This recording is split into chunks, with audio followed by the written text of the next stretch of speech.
not so big.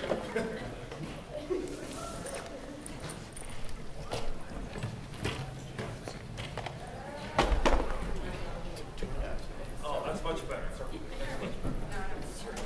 Circle drill now. Count off by fours, and the first one take 2 steps in. No laughing. No, I see how this is going to go. Good morning. It's thank you. It's quite surreal to be here because I've watched this session happen for years and years, and I never thought I'd be that old guy who was doing this. I guess I thought I would someday. I just didn't think it would be, I don't know, now. I've got a couple things that I want to bring up, and then I think I'm expecting that 80% of our time together will be just kind of Q&A, talking about whatever you want to talk about. And there's lots to talk about, especially at your age and your point in this whole continuum. So I'm looking forward to it. I'm very honored to be here. Again, it's quite surreal to think that I've retired. It's even more surreal to think that I retired from the University of Illinois. I never thought these things would happen in my life. Maybe that's what we'll spend some time talking about is how did this happen. Let me start by just giving you a brief, very brief biography. What's going on next door? It sounds like a hockey game. High school marching band changing class. They're having more fun than we are. I'm kind of so I started as a high school band director. All I ever wanted to be was a high school band director. I could still be a high school band director. I like that age very, very much, and never had aspirations to do this. I wanted to be the assistant high school band director, Mr. Strivings, at the high school I went to, Tempe High School in Arizona, and that's all I ever wanted to do. I thought it was great fun, and I probably wanted to do it for all the wrong reasons. We can talk about that too. But I did an undergrad degree at Arizona State with my dear friend and mentor, whose name most of you will not know, Richard Strange, who was a huge name in our business back then. An incredible pedagogue, and I owe a great deal to him. I did a master's there, also kind of nights and whatever, because I had a great job. I had 2 high school jobs. The first one, I had the luck of being hired at the high school where I did my student teaching. The guy decided he wanted to go into fundraising. So he went to Henco fundraising where he sold candles. And so I got that job. It was a huge job. The band had won the state marching band thing for several years, and I was way into marching band at that point. We can talk about that too. It was a great job. I was there just a couple of years, and I left there because the superintendent of Phoenix Public Schools would not allow me to bring in students to teach private lessons. And I knew that I was never going to have the kind of concert band program I wanted to have without that. So I left, and I went back to my high school, where I went to school, which was an incredible place to be. Tempe High School was about 2 blocks from the music school at Arizona State. And so I could get my hands on all the students I ever wanted for private lessons and all that. And it had a long history of being a really good band program at Tempe. And so I went back to where I went to school. The director there also joined Henco, this fundraising company. So I guess I owed my career to Henco for these openings that I had. I stayed there 3 years. In 1982, 40 years ago this weekend, I went to my first Midwest. And I've been to every one since, 40 of them in a row, which I'm actually kind of proud of. But someday I'm going to grow up and make an adult decision and stay home and enjoy Christmas. I went in 1982 and I was completely blown away. I heard this band called North Hills High School from Pennsylvania, which was the most musical, and I had no idea high schools could sound like that. It was unbelievable. And I thought to myself, I want to do this. I want to bring a band to the Midwest. And that happened the very next year. I was 26, I think, when my high school band came and played here. It was at the Hilton Bit in 1983. And that opened up some doors that I wasn't expecting. And the next year I ended up in the college scene at Stephen F. Austin State University in Nacogdoches, Texas. Nacogdoches, Texas. And I was there for 4 great years. I got a lot of scars there, learning how to deal with college students. And it was a great music ed school. It was a great place to be. And then I knew it was time to get a doctorate. I shopped around and ended up going to Northwestern because I had such deep admiration for John Peterson. And I thought I'd go work there. 3 years later, I'd done 3 years of coursework, and it was time for me to do my residency, and I was going to leave SFA for 1 year.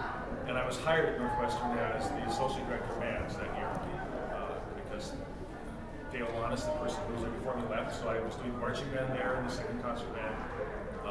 And that's where my life changed.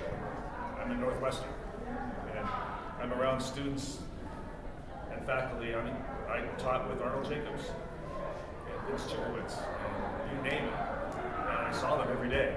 And nothing could make you grow like that. So I had to. I had to be as good as those people. I never claimed that I was. Not the names I just mentioned, but we're talking about those. So, I stayed at Northwestern for 10 years. 8 years with John Painter. I did the marching band, then I got out of that. Marching band is a young man's game. And by that time I was getting a little weary of that. We did the Rose Bowl. That's back at Northwestern. A really good football team, actually, believe it or not. 7 years of really bad football teams, and the next year went to the Rose Bowl. And then Mallory Thompson and I overlapped for 2 years at Northwestern. John Painter died suddenly, and after 2 years there with her, I kind of got the itch to do my own thing and not be the associate any longer. And I'd heard about Ithaca College. I didn't know much about it, but I knew it was a good place back east someplace. I had no idea what a great music school that is or was or has been. And so Beth and I, my wife, by the way, is also a band conductor, and we were lucky enough that she was hired at Ithaca the year after I got there, and was also hired in Illinois. So we were lucky for 24 years to teach together in offices in Illinois that were no further away than these 2 chairs. So I mean, it's lucky, but we did see each other 24 hours a day, which was awesome. And the grad students here know that we had a really special thing going. So I went to Ithaca for 17 years. Fantastic years. Loved it there. And we probably would have stayed there. We planned to stay there our whole career. That's where we raised our children. My wife, I'll never forget when we left Illinois, she was crying, saying, "My children are going to be from New York." No. And it was just great for us. We left there because, frankly, we got a new dean. And his idea of what the large ensembles role in school music and ours was very different. And after a time, I realized he was going to prevail. And so, John Painter instilled in me this great love for the Big Ten. I love the Big Ten. And I kind of always wanted to get back to the Big Ten. So when Illinois opened up, I got a phone call, and I was there for 7 years. And it was fantastic. So that's 43 years worth, and I looked at it last year, and I thought, you know what? I think I want to leave while things are still going well. Still going good. I don't want to be that guy who someone says, that last concert wasn't so great. Did you see that? He missed it, and we all have enough of that anyway. So I thought, I'm going to leave at a good time at the age of 65 and 43 years of teaching, and so that's what I did. I don't regret it. I miss it desperately right now. This fall was interesting. My wife, Beth, was at Penn State all fall, so we moved, new neighborhood, didn't know a soul. She's gone. I know every single frozen food in Trader Joe's and exactly I know the ones I like, and I know the ones I don't like. and I'm raising a new puppy, so my first retirement project was Stanley. And Stanley and I are tight. We're like this. I'm actually missing today. We've been together every 24 hours for the last 8 weeks. So. So that's kind of a short version. Let me just talk about a few things just to kind of get us started. I think I came up with 5 points that are way all over the map. They have no bearing on each other. They're not related to each other. But the things that my wife said, well, what would you like them to ask you? Maybe that's a good place, because I was struggling with what to say. And a lot of people just come in and do what I did, and then they open it for questions. But I want to just throw a couple of things out there that I think are interesting. Some of them have to do with music, most of them do not. So in no particular order, here's 5 different things. You are all here because you want to do this probably at a different level, at a higher level than you were. Some of you are here just because you want to be better and go back to whatever level you were at. And there's a whole variety of that. One of my suggestions is don't let that target job be too focused, too small. You never know where you're going to end up. If every one of you in this room thinks you're going to be a college band director, that's great.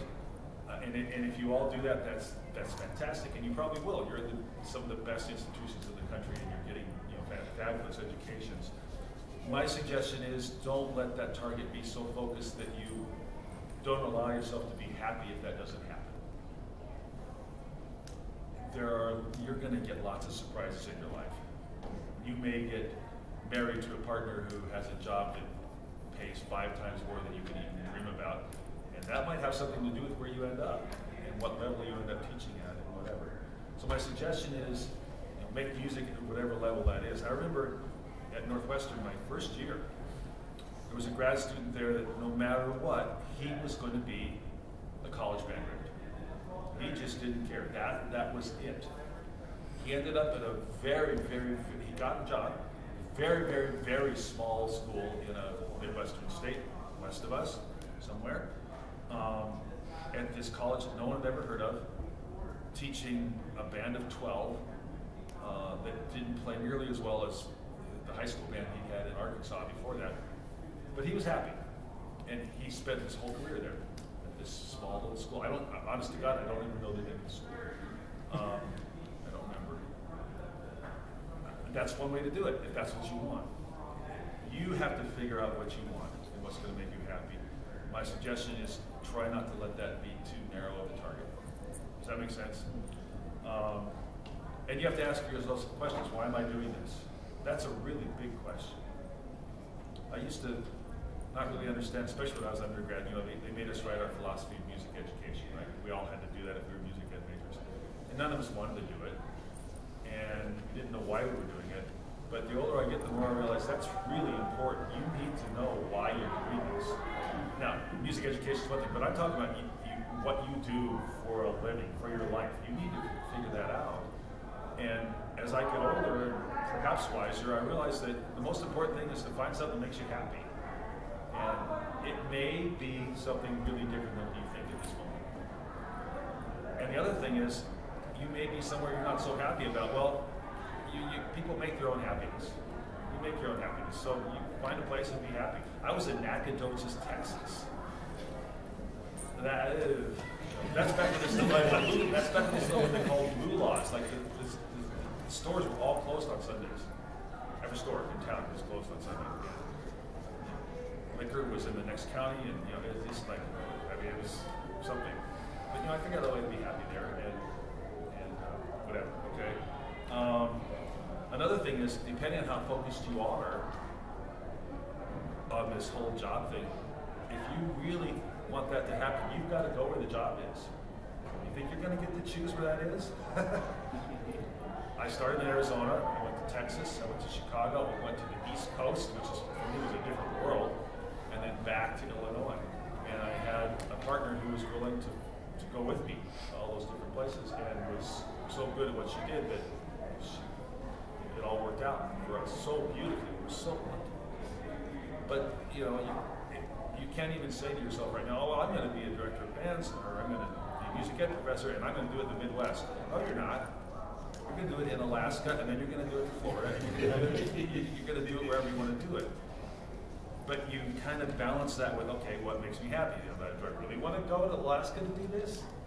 Is this the smart thing for me to do? You'll all wrestle with this as you go on.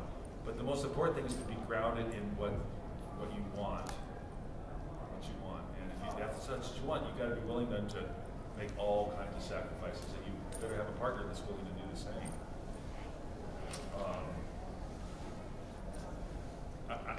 My whole career I've been just as lucky as can be. Every job I've had has turned out to be the job I needed at that time. And I was surrounded by really good people, but I also believe that you make your own luck. You work hard, and you surround yourself with quality people and good musicians, and you learn how to take whatever you can from the people around you in terms of how you're going to learn, who you're going to be. And all that is point number one. Point number two, don't take yourself too seriously. Take the music making you're going to make really seriously. Take your job pretty seriously. Don't take yourself too seriously. People like that are usually boring and usually not great people. At least not fun to be around. So, and I think that's particularly true on the podium also. Again, it's important to do serious work, and it's important for everybody in the room to know why you were there and you're focused on this music and you're focused on this composer. But that's about the music of the composer. It's not about you. Nothing in a rehearsal should be about you. It's about making the music better. It's about the students in the room, musicians. You're just one of those musicians, right? So, I don't know. This whole thing, we all know people who, at least I do, they just take themselves, they can't take a joke. They take themselves too seriously. I make mistakes all the time. I make mistakes on the podium all the time. And I'm not afraid to admit that and just move on.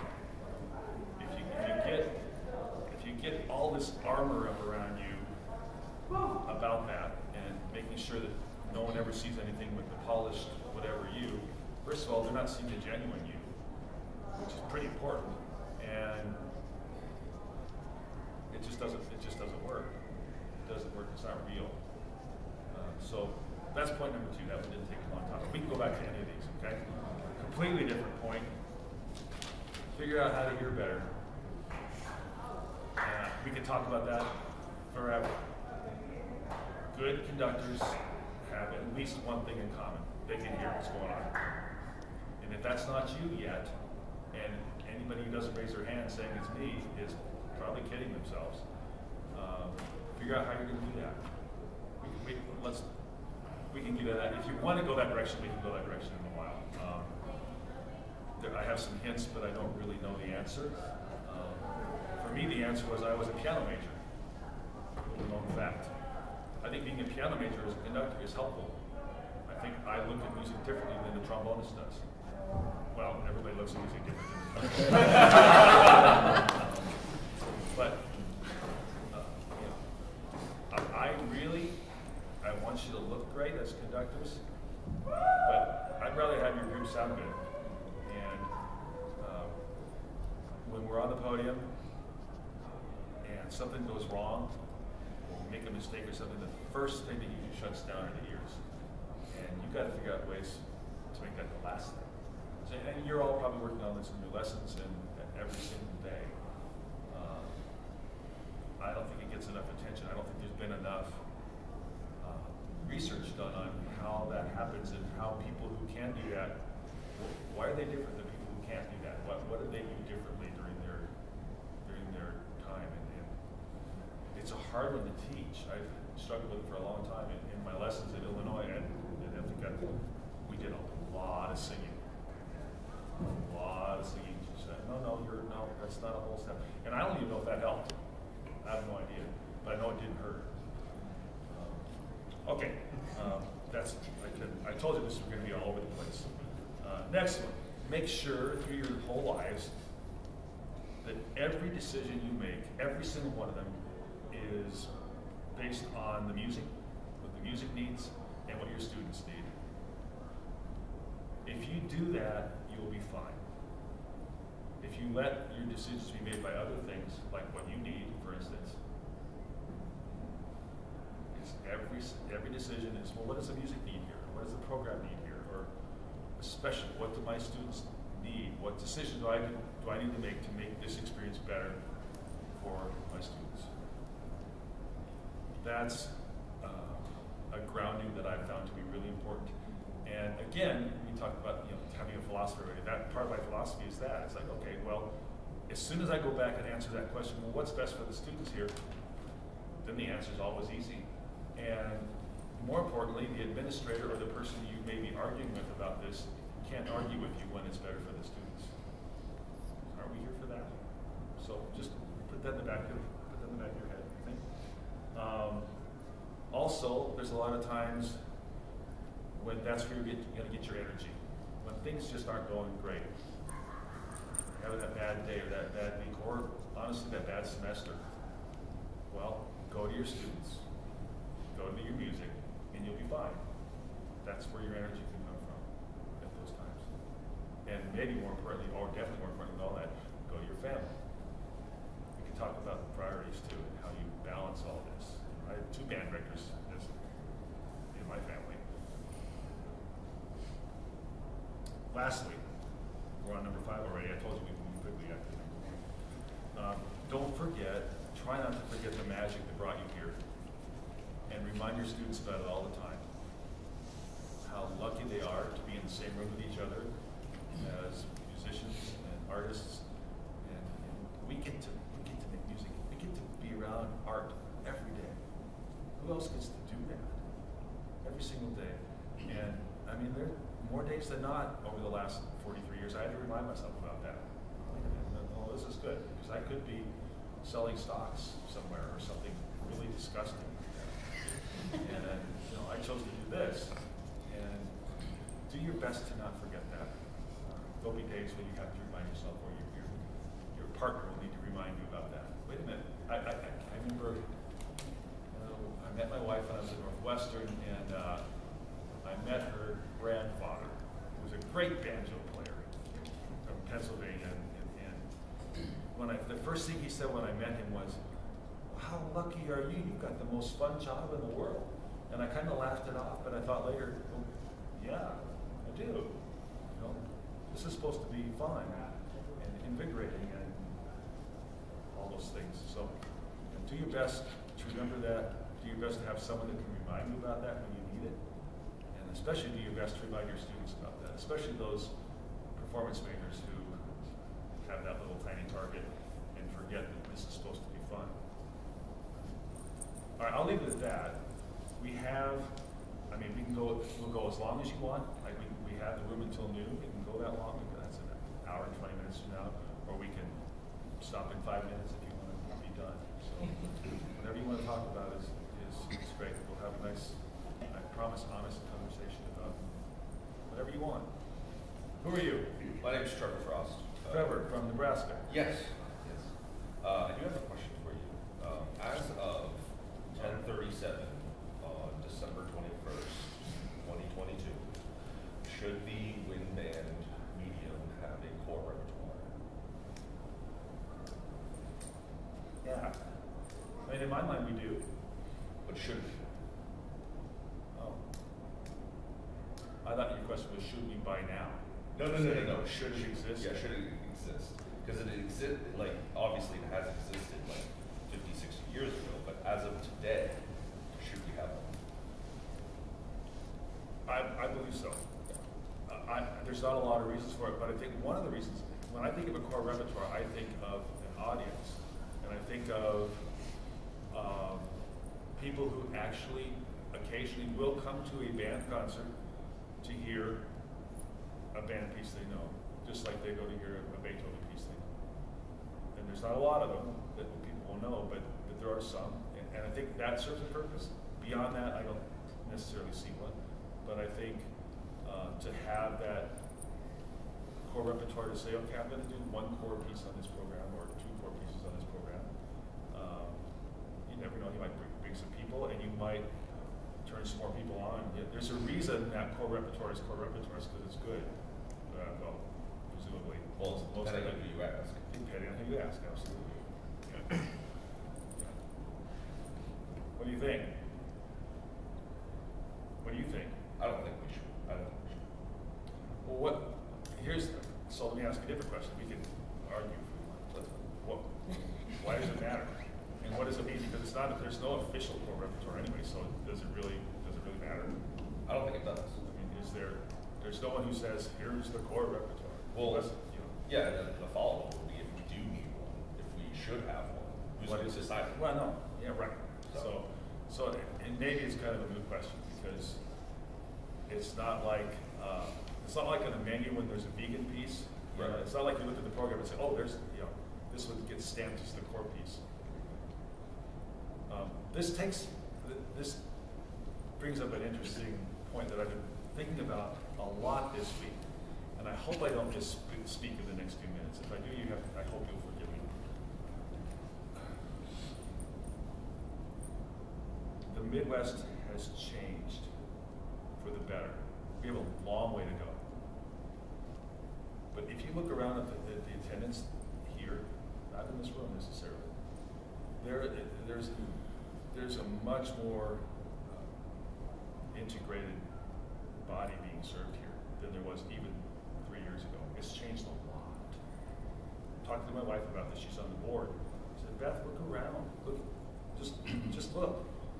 Now, there's another side to that too. It's like, look at the suburban bands that are playing in the concert halls. Well, okay, we got a ways to go. We don't change this ship overnight. What's my point? Getting back to the repertoire thing,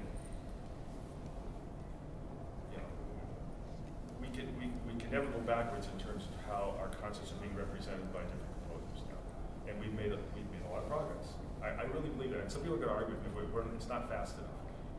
I'm sorry, it's faster than I thought it would be than 2 years ago. Goodness sakes! Did you hear the Brooklyn? What are they called? Brooklyn Wood Symphony concert. Did you see that concert? There was maybe one white male on the program. Maybe. And you look at the players of the Brooklyn Wood Symphony concert. This is incredible. It's really something to celebrate. I mean, it's all over the map. It's fantastic. And the program is great. Now, here's where I don't want to misspeak and have you misquote me, but I've always thought, and this goes back to the repertoire thing, I am going somewhere with this. I think concerts need to have an arc. And I think we as conductors and the people who are responsible for making that arc have a huge responsibility. I mean, to me, we're actually kind of composing what that experience is going to be like over the course of the evening. Where are we going to go? Where's the high point? How does this piece match with this piece and whatever? If we get into if we're doing nothing more than checking boxes to make sure we've got everything covered, that art becomes, has the potential to become less fluid or less important. So our job is becoming much more difficult now because I still want to make this art happen, but I want to make sure that I'm representing all the different people that are out there to represent now. And sometimes that doesn't work. Sometimes I can't find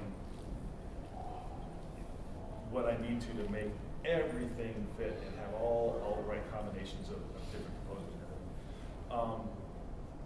When I grew up, it was all about the art, and that was it. And we didn't talk about core, we didn't talk about anything. We just like, okay, well, I'm going to do this piece, then I'm going to fit this around it, this is good, And I absolutely believe that my dissertation is on programming from years ago. And I just think,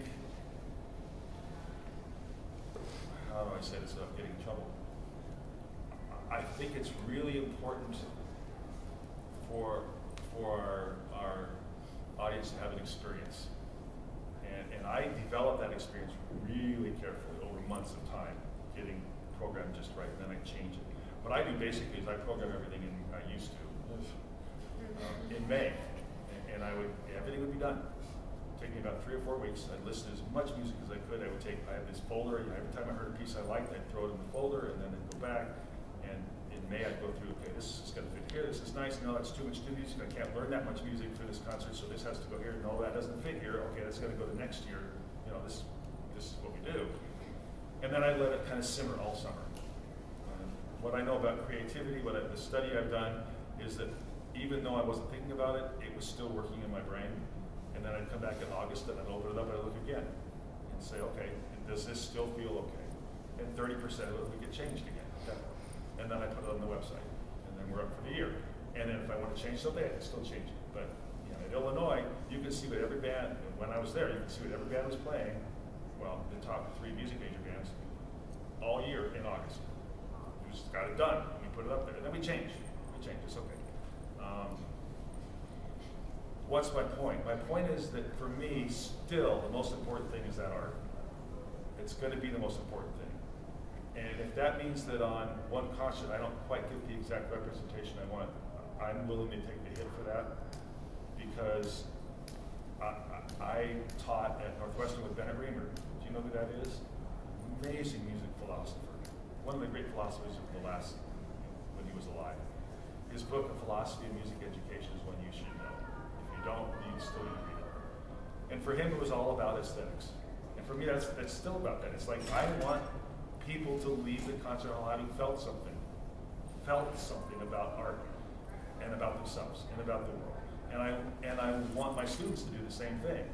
And so that's always, for me, going to be the #1 thing. So all that does now is, for those of you who are going to be doing this, it just makes the job a little bit harder, because you've got more factors to try to balance in there. Does this make sense? Am I not? I hope I'm not. Again, I don't want to offend anybody by saying anything I shouldn't, but this is what I believe, you know.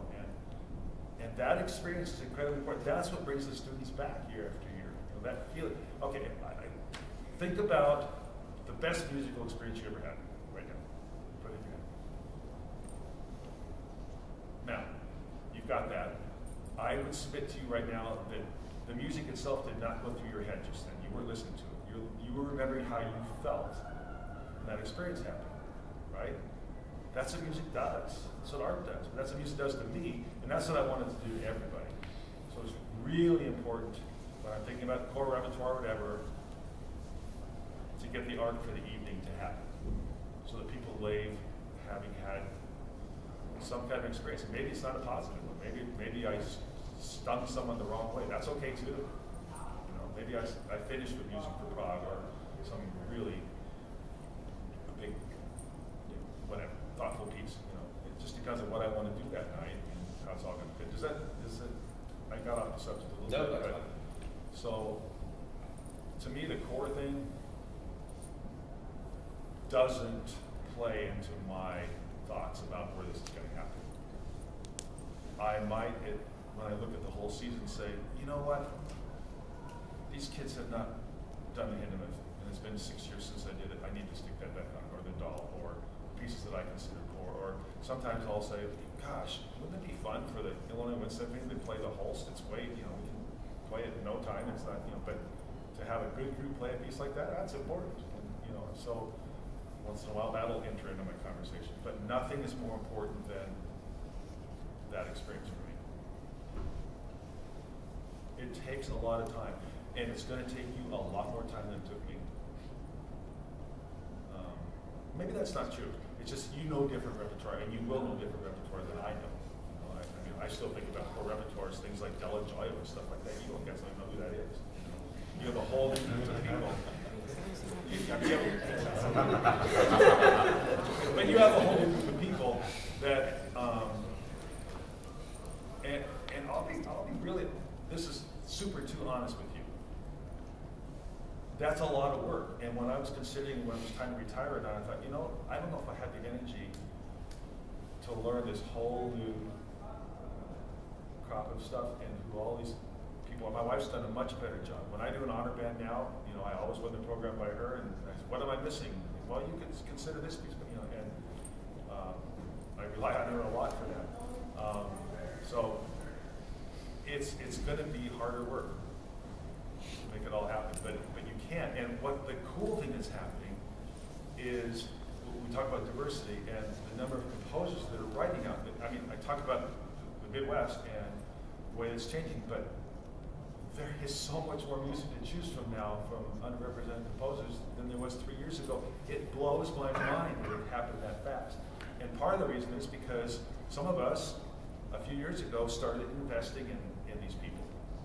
And maybe the first compositions weren't great, but the more you invest in them, the better. It's like anybody else. The more give them another chance. Okay, it's getting better. Okay, it's getting, and all of a sudden you have lots of really high quality pieces to choose from. We were not there, and we're not there yet. We're not there yet. But I'm telling you, that dial has moved so far in my mind.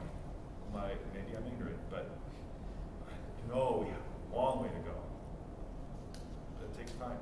Composers don't learn to be world-class composers on their first piece. So you've got to give them a chance over and over. Okay, let's do another one. Let's do another one. How about this person? What? I don't know. How about this? And I believe that's starting to happen. There's got to be a little patience, but we still have to keep the fire hot. Are you for a follow-up question about repertoire? Yes. Okay. Go. This is Rose. Hi, I'm Rose. Two questions. She's from Minnesota. Now I am. Are there any bucket list pieces that you didn't get a chance to conduct that you wish you did? And then are there any pieces that you did conduct that you did not realize were as heavy of a lift? Or maybe you wish you had waited to do?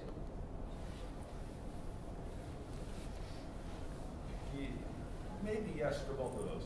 Bucket list pieces, probably not a lot. I was really lucky. My band could play a lot of good music, and I got to do most of the things I wanted to do. There's a couple of composers, I'll tell you, again, I'm being more honest than I should. If this conversation, excuse me, tape, this conversation is off the record, yeah. The music of, who wrote Signs, Images, and Textures? Leslie Bassett. Leslie Bassett. Okay. Since I was your age and younger, Bob Reynolds and other friends would say, you need to do, these are really good major pieces. And I tried and I tried and I tried, and I never did a Leslie Bassett because I just didn't understand it, and I don't like it.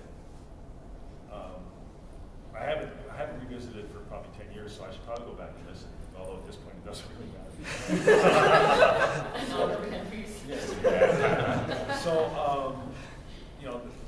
there's a couple people like that I was always told these are really great pieces. Usually those pieces were hard to come by the first time. The first time I heard Husa, I'm like, what is this and why is this important? Well, he was in Ithaca when I was, so we got to be really good friends. We had lunch once a month, at Applebee's. He loved to go to Applebee's because he literally, you know how Applebee's, they call it your neighborhood restaurant? He really thought it was a neighborhood restaurant. Carell would call, we'd go to lunch, and he'd say, let's go to that neighborhood restaurant. He was awesome. I've got, completely off the subject, but I have to brag. I have two pretty prized possessions, musical possessions. One is one of Schulte's batons that someone gave me, and one is a score that Husa gave me. He knew how to sell it, but he did it in a really humble way. Like you never knew you were being taken by Husa, but every time anybody in the country played a piece of his, he would write them a note. This is a Pulitzer Prize winning composer, and we all felt so good. Like Husa wrote me. I've got every note he ever wrote me. He's got very distinct handwriting, really cool, and all my friends have their notes too from him. And he had a way of making you feel special because he was very special. But he took time, and everybody played his music. And part of the reason is because he knew how to sell it like that. Can I interest you in this score? And he would send you a note, and then he'd have his score to Apotheosis in there. Why don't you consider this? And he'd give it to you. So I had every score he ever had. So I'm helping him move. He's moving to North Carolina out of Ithaca. And he says, Stephen, I've got to give you something. I said, you've given me everything. I have every score you have. You've signed them all. Thank you very much. I don't need anything. He goes, how about this?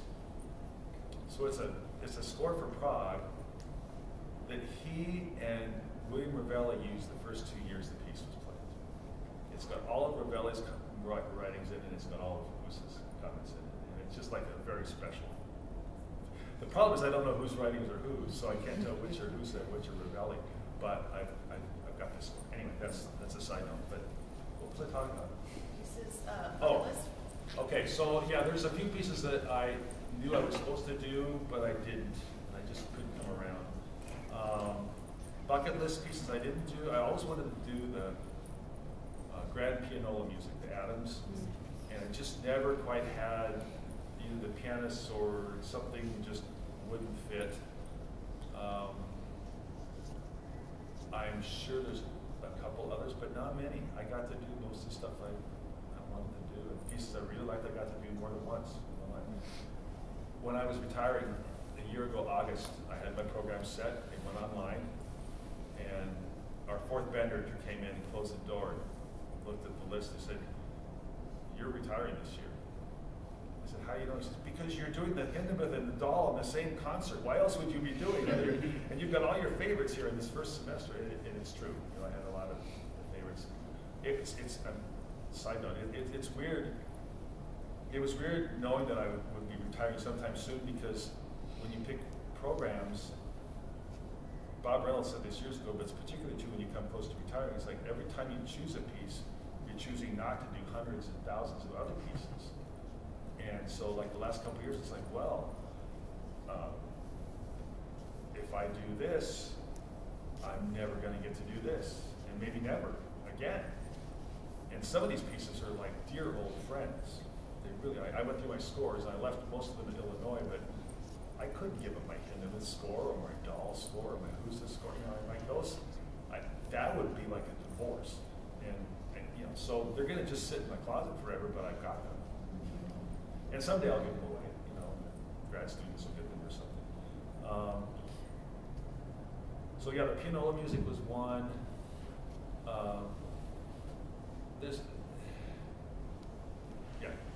I don't know.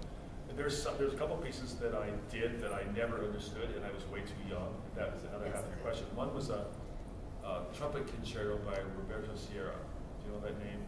Wonderful composer. He wrote a trumpet concerto, and he was at Cornell when I was at Ithaca. We were in the same town. I'm sorry, it's not interesting enough for you, David. Sorry, I have to go work the booth. Have a good time. Wrangle those people in. What was I saying? Oh yeah, it was. I still don't understand it. I have no idea what that piece is about. I did it. We played all the right notes, but I literally had no clue what was going on. I really didn't. Yeah. Okay. What else? Yes. This is Isaac. Yeah. I need a question for someone whose name I don't know. Okay. Well, I'm very fortunate, and thank you so much for taking the time to talk. For many of us, we're studying with teachers and multiple teachers, and we're learning so many different ways and philosophies of how to do it. How did you find in your first years out of graduate school, taking all the things that you've learned and then weaving it and finding your own voice? Like on podium, as an educator. I never thought about finding my own voice. When you're on the podium, you're just thinking about making music better. You know, that's an interesting question.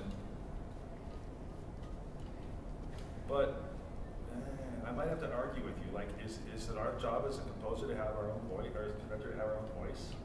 Are we supposed to have the voice of the piece we're representing at that time? Mm-hmm. Yeah, this is again kind of a side note, but after my first concert in Illinois, someone was trying to be really nice and came up and said, "It's so great to hear the Wind Symphony. You got that Illinois sound back again."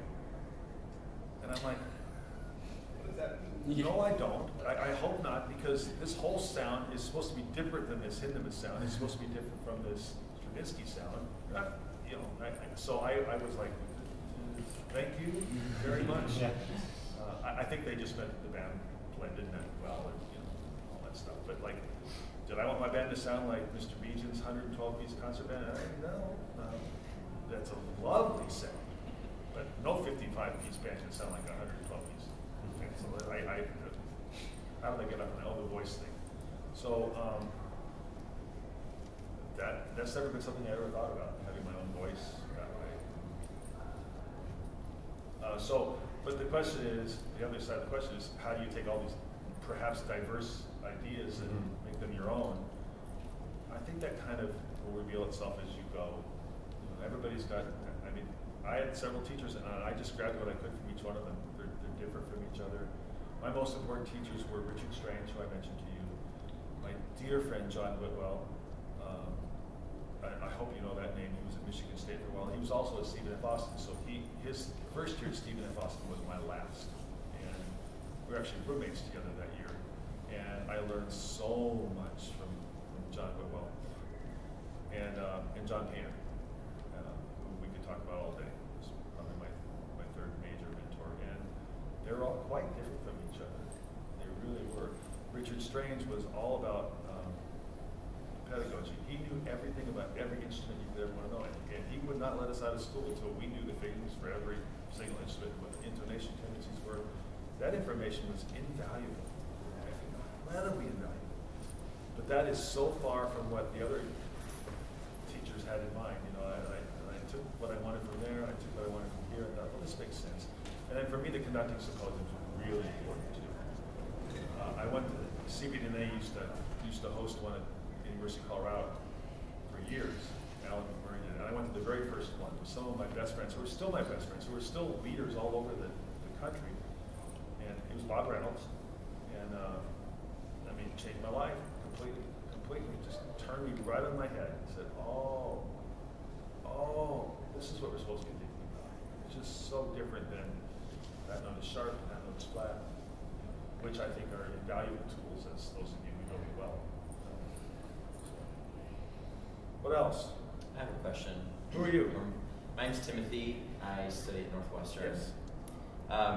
You know, many of us are considering higher ed, but the landscape is changing drastically with most of our schools wanting a new dean or looking for a new dean, and you've spoken briefly about your time at Ithaca with your new dean. You know, with tenure becoming harder to receive, if it's offered at all, you know, do you have any advice for us entering the profession now at the higher ed level and some of the challenges that we're going to face? I mean, listening to Barry Hauser talk about the Big Ten and really how they're framing band and you know, almost pushing us out of the picture. You know, that makes me nervous for us. Any thoughts or I'm going to be really honest. Suggestions? I'm nervous for you too. Yeah. And there were some challenges. I just, you know, when I finally decided this, I was like, this is going to be for the next younger group to take on. I think, and I'm pretty convinced this is a good thing. I think in 10 years there won't be tenure at most universities. They'll grandfather it out for those who have it. And I mean, it's happening in Illinois. Most of the positions we have now, new positions, are called clinical track positions. Maybe a 3-year contract, maybe. But I hate tenure because there's a lot of really inept people out there that have tenure. And I'm okay with, you know, the bassoonist who has 2 students and they have to say, I'm sorry, you're not doing it. I'm okay with that. That being said, you know, I achieved tenure at 3 different schools, and tenure is nice because you can say what you want to say. And that's the whole purpose of it. So I don't know the answer to that part.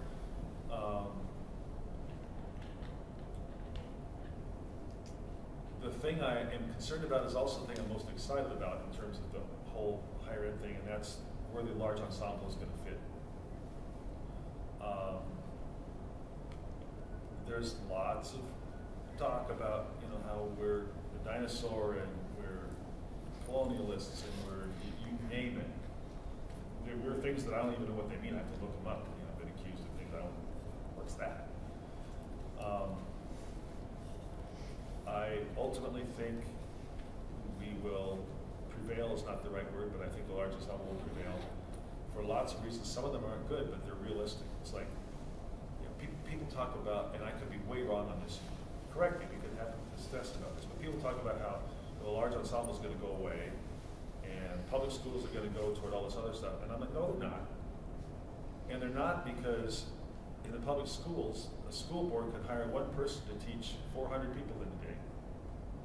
They're not going to hire a person to do 8-member chamber ensembles and really only service 40 people a day, when they could have a large ensemble. So that's like a really basic nuts and bolts money thing. It works when you can have one person stand in front of 80 people, and it's much less expensive than the alternative, if that makes any sense. It's also, there's always other non-musical reasons about the large ensemble that I think are valid, but I don't like to use them as an excuse for music education, like makes you smarter, blah, blah, blah. We have leaders and teamwork and all, but you can get that in volleyball team, so that doesn't really fly with me. But I don't think the large ensemble is going anywhere. And the large ensemble at the university level is completely tied to music education, whether we like it or not. We exist because of that. Bands exist because of that. Special place only in America is that the case, and we need to embrace that, because as much as we want to have our nose in the sky and be artists and everything, we're here because we are tied to music education. We're at a music education conference right now here, and so that has to be embraced. Part of your success is going to be the way you can embrace your colleagues at those other levels over the course of your career, and bring them and use them and bring them in. And I don't think the large ensemble is going anywhere. But what happened, I've seen this happen a couple times now, where a dean would come into a school and say, well, we're going to do this, we're going to have more chamber music, great, love it. And the ensembles, we're going to take it away. They're not going to rehearse 6 hours a week anymore, they're going to rehearse 3 hours a week now, because it's just what. And then it's interesting how a lot of those people will start down that, and then all of a sudden, 3 or 4 years later, they come around. They come around. It's like, oh yeah, that's not working. Oh yeah, oh yeah. Nobody's coming to my school now because our ensemble is not what it should be. Even though my ensemble conductor told me 4 years ago that we still have to go out and tour, and we have to do this and that, and we're the face of the school, I didn't believe it. I'm changing my mind. I've seen it happen several times. So you're going to have to be constantly advocating for yourselves. I did my whole career too. It doesn't go away. It doesn't get any easier. But we're right, and when you're right, things work out. You know, I won't get any easier. Those of you who are white males are going to have to work harder. But it's okay. It's someone else's turn. We've had our share for the last 500 years. So there's a place for everybody. It's going to take a little more work, and that's fine. It's a level playing field is an awesome thing. So it hasn't been that way, right? It just hasn't. And like I say, white males have had our way for the last 500 years. It's someone else's turn. It's easy for me to say because I'm retired, and I say that seriously. I mean, it's easy. I'm done. I would not be worried if I were you, but you're just going to have to work harder. So you bubble to the top.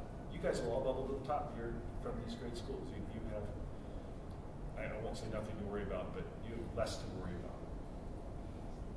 If that makes any sense. I believe that. You know, here's something else I was going to say earlier about getting a job and whatever. You also have to be persistent. And I want to give you an example. This is a little known fact. I was a finalist for 5 or maybe 6 Big Ten jobs before I got one. And I just kept going back. I was a finalist for Illinois twice. And I was a finalist there. I was a finalist at Ohio State years ago, Penn State, Indiana. There's a couple more. I hold the record.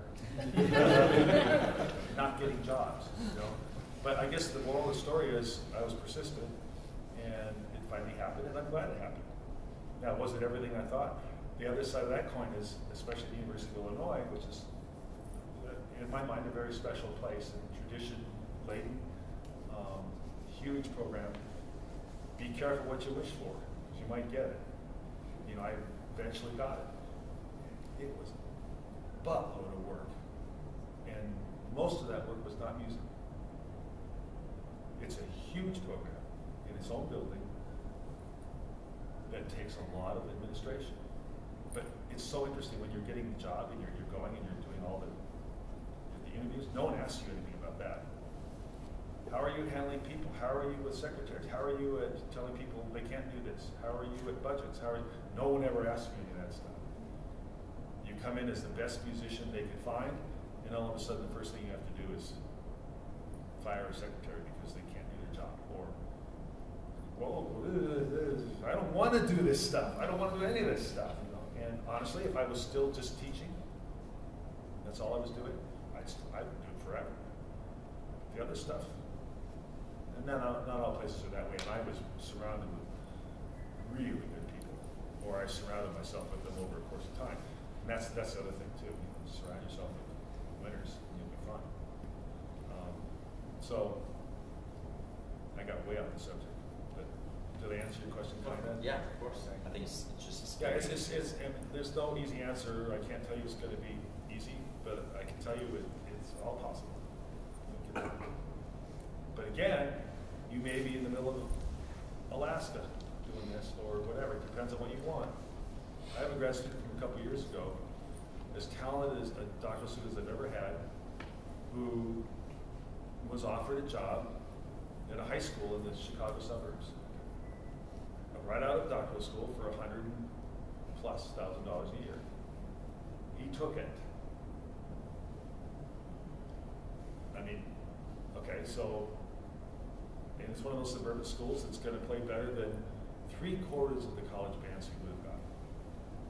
Right? So, I'm going back to that earlier subject. Just be nimble. Be nimble, you know. Six-figure salary, that's not something you just turn down automatically. 9 months a year. Separate marching band director? So, yeah. Okay. What else? Sir, who are you? Hi, I'm Corey, and I study at Iowa. Do you have any thoughts about, in terms of jobs, there seems to be schools of thought out there that if you want to eventually be a director of band, that you should be director of bands at varying sizes of schools and never go into the athletic route. And then there's another school of thought that's like, well, go be the assistant or associate director and do the athletic thing and then jump ship. So like a phrase I've heard is like keeping your track clean, and by doing only DOB stuff, which like I said, it's a school of thought. But then there's other schools of thought that are like, well, if you're going to be a director of bands, it would make sense for you to be an athletic director of band as well, so that you can eventually guide that person. So do you have any thoughts on that idea? Those are the two mainstream ways in, right? You're either going to go to a small school and be in charge, or you're going to go to a large school and be second or third person, or start as the fourth person or the fifth person and work your way through. So I don't think either one is more legitimate than the other. I went the marching band way. The important thing is, if you want to be director of bands and you go the marching band route, that you don't stay too long and become pigeonholed as that. Then you're screwed. So you feel like athletic people do get labeled? If they're there long enough. Right. What is long enough in your eyes? I don't know. It's whatever. Yeah. I mean, for me, it was. I did it through high school for 5 years. I did 4 years at Stephen F. as the marching band guy, and I did 8 years at Northwestern as the marching band guy. And then Mallory was successful in helping me get out of that, but stay there. I mean, when I was the marching band at Northwestern, I did the marching band, the second band, the third band, the beginning conducting class, and the music ed class. So I had two people's jobs, and they finally realized that they hired another person to do marching band, and I had a regular job. And that was to Mallory's credit; she helped do that.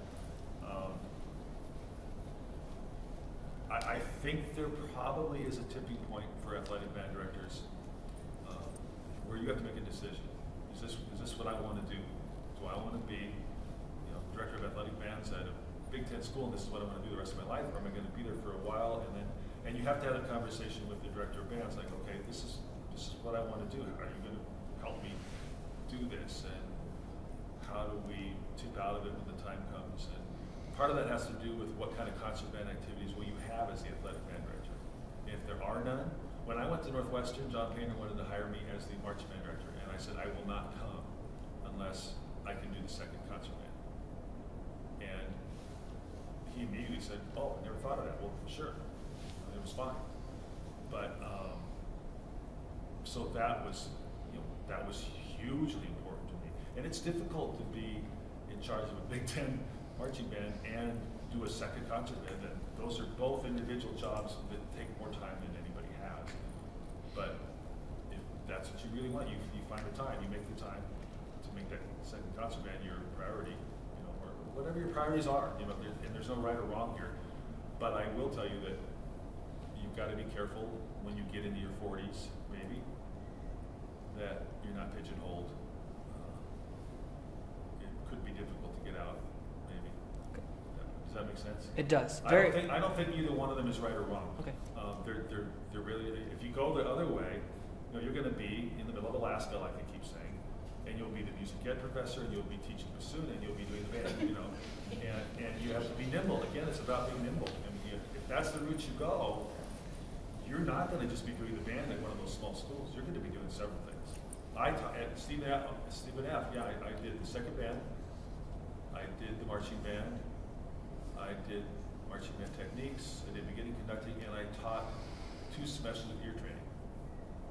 So, be nimble, be ready. The same thing we're telling our music ed students now. Most of them are not going to go out and just be band directors. They might have a section of guitar, or they might have a section of general music, or they might be going down to the junior high and doing a piano class. You gotta be ready to skate. Very and important. You gotta be ready to jump too. Follow-up question: Yeah. What breed of dog is Stanley?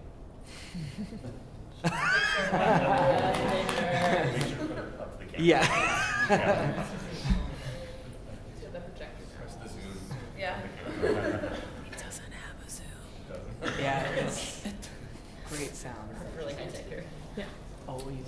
This is Stanley. Oh, He's a golden retriever. yeah, that's awesome. A white. My wife came home the other day after 10 weeks at Penn State, and she said all he did was I could finally leave the house without the dog. Like, I got him when he was just a puff thing, and now he's not anymore. And like all he did is sit at the door and wonder where I was the whole time. We're buddies. I mean, he was my only friend for 9 weeks. My wife abandoned me. What else? Yes. Who are you? I'm Seth. I'm also in Minnesota. Yeah. So I was wondering, over the course of the schools that you worked at, what were some of the most effective techniques that you collaborated on with admin and your colleagues to recruit students into participating, not just music majors, but students just participating in the programs? I think that aligns with like making our large ensembles relevant. That's a really specific question. Ooh. Sorry. Yeah, I mean, to be honest, I didn't do much with that because, especially Illinois, it was in place. I mean, we have 5 concert bands, and there's 2 large ones for non-majors, 100 and some each. And the important, I guess, cop-out answer, the only answer I have is it was really important in our social media and whatnot to make sure everybody knew that at Illinois there was a place for anybody who wanted to play, no matter what your level was. That was really important. The marching band there, was $375, and we turn away 400 a year. And so there's 400 kids out there that wanted to be in marching band, but we tried to grab them. And so it's not like they could have got the marching band. So we make sure those students know, and other students, that even if you just started, we'll put you somewhere. But we want you to have an experience. And for those kids, it's usually 1 night a week. You all do the same thing. It's campus bands are doing 1 night a week. And social media is a huge help. At Illinois, those groups are conducted mostly by the grad students, and even some of them are just the grad students. And that's cool because they're a little more hip than us old folks, and it tends to work. I mean, they tend to kind of show up. But Illinois is a band state. As far as I'm concerned, it's like next to Texas is the band state. There are so many good concert bands in Illinois, you can't believe it. And now that I'm not there anymore, I'm appreciating it more, to be honest with you. It's like, oh, this is not Illinois, is it? And that's all good. So kids want to play. I think it's more about social media and just trying to grab them. We also used to give to the administration a list of every kid who listed that they were in a band. You know, all 8,000 of them that were coming in this year, so we could reach out to all those kids too. And we got some of them, we didn't. You know, and it's interesting how you probably have the same experience. It's funny how you try to make two large bands and they seem to almost always be balanced. Like, why did this happen? We have 6 tubas here, and you know, whatever. Anyway, I'm not sure I answered your question. That's all I got. So we can't be done yet. What else? Who are you? I'm Sarah from Columbus, Ohio State. When you entered a new position, specifically in your collegiate teaching, how did you decide that first semester what you were going to program for that ensemble? That's a good question. I made sure that I could change if I needed to. Mostly I did research on what they'd done before. For me, most of the time it was pretty easy. I mean, I had the second band at Northwestern that could play a lot of stuff. Ithaca was great. And, so I just looked back at, and I also made sure that first semester that I did stuff that I already knew and that I knew well, because I didn't want to trip. And I didn't want my head in the score. I wanted to hit a home run. You got to hit a home run that first semester, many of them. It's really important. So I don't think I ever did anything new the first semester that was completely new to me, which is very unusual. But I mean, it's about putting your best foot forward, at that time. So I would say the other answer to that is to program kind of like I would do for honor bands, which is program easier rather than harder, so you can get to the music and you're not just chasing notes. A little note chasing is okay, but especially with honor bands, like I just don't want to spend my weekend teaching kids how to play. So I want to teach them how to feel and how to do other stuff. So I think maybe you go a little easy. You can always make it harder. You'll look good if you make it harder. You'll look bad if you have to go back and say, well, this is too hard. We need to find something easier. You do not want to do that in your first semester. It's okay to have a reach piece, and if they achieve it, and they all know that it was a big achievement, then you're a star. But honestly, that first semester, you need to do what you can to make yourself pretty good. And especially to make yourself comfortable on the podium. You don't want to be uncomfortable because you don't know the piece. 10? Nothing? What else? Anybody? Really? I'll ask another. Yeah. Did you feel like you achieved the work-family balance that you wanted to throughout your career? And if you didn't, how would you have maybe remedied it in hindsight? I think we did a pretty good job at that, but that's really hard. The hardest part for me was the weekends when I would be out of town. And what I finally did when I was at Ithaca was limit myself, no matter what the opportunity was, to four gigs a semester. Like, that's enough weekends to be gone. 4 out of 15 is enough to be gone. And I eventually made that a hard and fast rule. I mean, even if, well, I may have made a couple exceptions. The Texas All-State College, you're probably going to go. Yeah, I made a rule that way. The daily thing was what it was. It's okay. I mean, everybody in the world has 9 to 5 jobs, and sometimes I have days that were more, some days I have things that were less. So that wasn't too much of an issue. And my wife was, I mean, she was out as much as I was, but we talked about it a lot. We're pretty good at keeping those kids at the front and center. If I had a gig, she didn't that weekend. If she had a gig, I didn't that weekend. I mean, we kept our calendars really close. And I was lucky. I mean, it's both lucky and unlucky. Mostly lucky, I think, we were in the same business because she understood exactly what I was doing, and I understood exactly what she was doing. It's not like she was an accountant or something, didn't get it. She was completely against it. And our kids are not musicians. You know, we made them play in high school. We didn't play all the way through. It's like, one of the rules about living in this house is you will play in band or orchestra until you're a senior. And then if you don't want to play anymore, you don't have to. And you'll take piano for a few years, by the way, and they did, and they liked it, and then they stopped. My son's a very good musician. My daughter's okay. I mean, just in her, you know, one of them is an innate musician. He's got an ear. It's really interesting. The games we can play in the car, like not even knowing. Did you hear that second? Did you hear that major second out there in that horn? Did you know? And my son will, yeah, that was, what was that? That was, it's kind of fun, but it's also very geeky. So he won't do it anymore, but he used to think it was cool. Yeah, I mean, I can think of a handful of times when I had to make a decision or when I had to compromise and be somewhere and miss a concert or miss, you know, a kid's concert, one of my kids' concerts or something. There weren't very many. Family is the most important thing in my life. It always was, and my kids turned out okay, and it's because we were good parents. We also grew up in a small town. I was 5 minutes from school.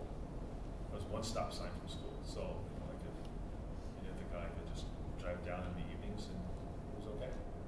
But I missed a lot of stuff too because I was home with them. Sorry, got to read tonight. Not going to be at your recital. So, again, part of that's just where are you grounded and what's going to work. And as soon as you make those decisions, the other decisions about what you're going to do or not going to do are easy because you come back to the major question. You know, I told you it's about the music and about the students. Well, on top of that, it's about the family. So you know, usually they don't interrupt each other. It's okay. I'll answer that. Oh, that's great. Thank you. Tim. I know that tuning is a priority in your rehearsals. So maybe if you want to talk about that a little bit and just a rehearsal flow philosophy. I know it's important to you to make a rehearsal feel like something has happened, you know, in the rehearsal. Yeah. Talk about that a little bit. Sure.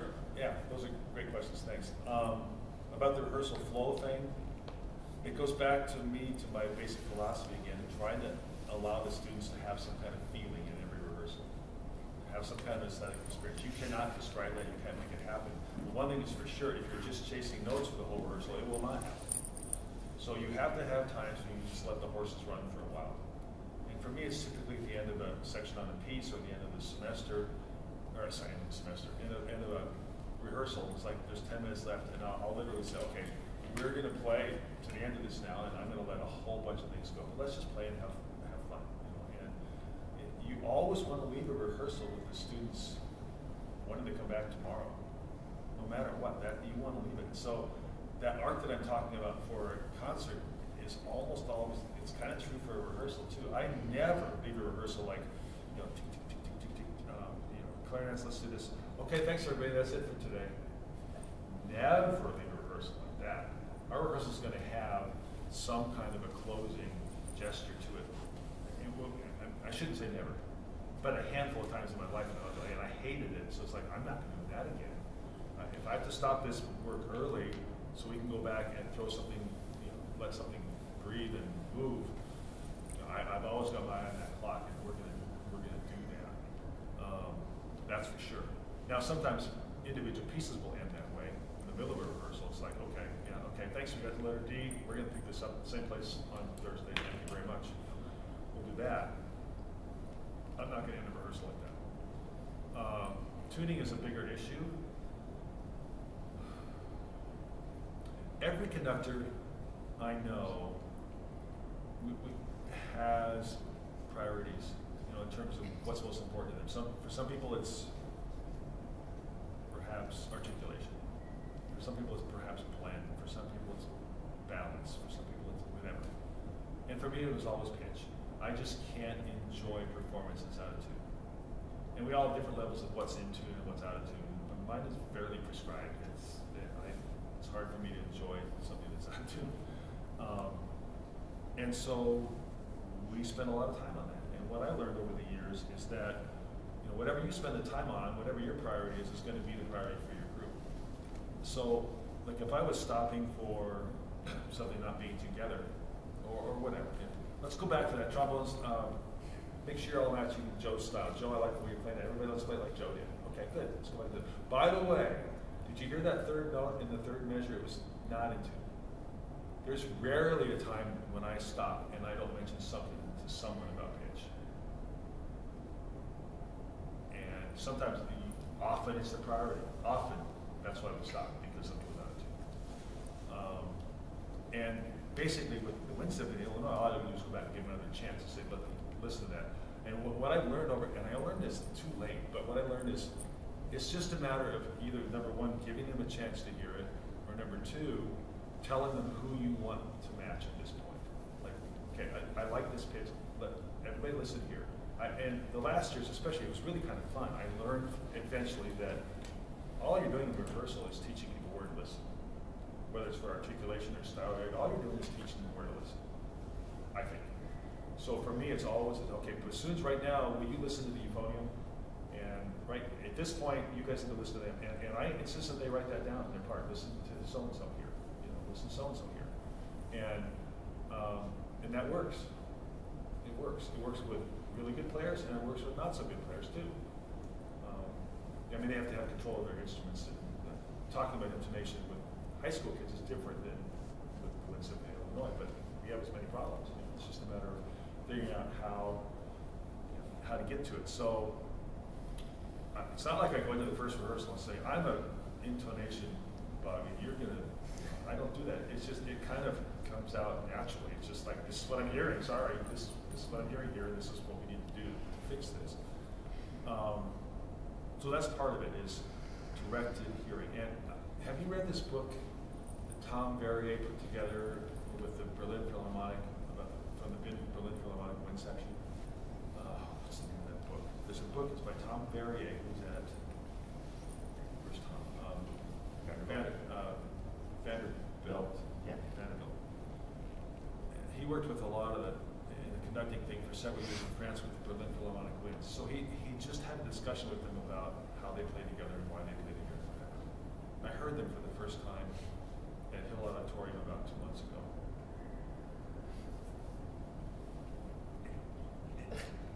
There's nothing like it. I got to go to Chicago Symphony all the time, and there's nothing like what I heard. I mean, we talk all about how we want to have chamber music, and this is just a large chamber. I mean, Berlin, they do that every day. It changed everything. I mean, like, oh, this is what I wanted to do my whole life, but I didn't even know it. I didn't even know it was possible at this level. It's unbelievable. This book that they have is just a small paperback. I think it's a GIA. You need to get it. And they just talk about intonation. They talk about who to listen, how to match, and how they do it. And the things they say are really simple. And they're things that are so simple that we never think of that. Like, one of the questions is, well, when you're trying to tune something, blah, blah, blah, who do you listen to? And they said, oh, that's simple. You listen to the person in the back. Well, duh. But I never thought about that. I did, but not enough. It's like, that's their answer. Listen to the person in the back, because that's the one everybody can hear. It's a good book. It's a good book. Now, the next question is, though, and the harder half of this is, how do you hear better? How do you make yourself hear everything that's going on in the rehearsal? And like I said earlier, I don't have a magic answer, except you've got to work at it every day. And you have some techniques that can help you. There's some programs out there that I don't even know about that are good for doing that. I've seen some of these ones you try to match pitch and whatever. But if you feel like you're not really good at this yet, you need to record every single rehearsal you do, and you need to listen to it, and you need to go back with your score and say, oh, I didn't hear that. Oh, I didn't hear. And the more you do that, the better you get, I promise. And what I really promise you is that there's no intonation fairy that's going to come into you overnight when you're sleeping one day and it's pour intonation dust on you and you can hear the next day. It's not going to work like that. It's going to take you years to get to the point where that remains your priority, if that's what you want. I learned, and it's just because I think this is incredible. this whole thing about not taking yourself too seriously. When I was teaching high school, how are we doing on time? We'll wrap up pretty quick. Gotta go. Some of you, if you need to go, go. Okay. I'll talk all day. I'm gonna get ready. Good luck, folks. Thanks, Dr. Mister. Get a new suit.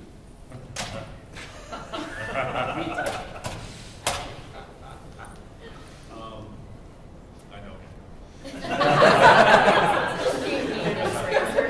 Just so you know. When I was teaching high school, and I really wanted to learn how to get this intonation thing happening, I was always looking at my players going, okay, yeah, this, but now let me come up a little bit. And I still do this, but not, I don't have to very much. I didn't have to very much anymore, but I would do this. And the most important thing I can tell you about this is, if I was wrong, if it was this, if it got worse when I did this, okay, well, do this. Okay? Now, some of you are wired such that would just drive you absolutely nuts. Oh, I made a mistake in front of the kids. I'm vulnerable, blah, blah, blah. I think vulnerability is a really good thing. And I never, ever minded if I made that error, because it's not about me again. It's about the music. It's about how I can make it better. And my students came, even at the more advanced levels, to appreciate that. I make mistakes every day, and I would do this once in a while, not very often, but I do once in a while, and sometimes I was wrong. Okay, well, we still fixed the problem, because now we need to go the other way. I didn't spend, folks, 1 second of time worrying about my credibility in front of my group. Now, if I'd done it constantly, that would be a different problem. But the only way to get better is to get those scars and make those mistakes. It's how humans work. And if you are not willing to do that when you're first starting out in this or getting through this, you're going to hit a glass ceiling really soon, and you won't get past it. And you'll be one of those millions of average band directors whose bands play out of tune. Sorry, you got me on my. So don't be afraid to make the call and learn from yourself about when it's wrong. You tell your students this, oh, try something. You got a 50% chance of getting it right. Same thing goes for you. You got a 50% chance of wrong, okay, what's the other one? Okay, good, we fixed it, fine. Music's better, I did my job. In the back of your head, you're going, ooh, okay, that's what that sounds like, right? And you're making notes, and you're listening, and you're recording, and you're singing. Everything, every part, you're singing. And you're singing this way, and you're singing this way. And all of a sudden, over 5 years, you'll get better. And then you don't have to spend all your energy thinking about it, because it starts to come to you naturally. Right now, you've got to think about it. Oh, I'm going to listen to intonation this time through. That's not going to work. It's got to be something that comes to you like a red flag. Oh, I heard that. And I don't have all the answers about that, except I think there's some new technology that's great. I think you need to record. I think you need to be vulnerable, and you'll be better. Or else you'll live in ignorant bliss with bands that play out of tune, and you'll think it sounds great, and everybody will be happy. Right? So, I guess either way, you win. Anything else? We're getting restless. I think we probably need to go. Thank you for putting up with me for a couple hours. I really appreciate it. It was fun. Fun to feel special once again for just a few minutes. And I'm going back to Stanley, and he doesn't care whether I'm special.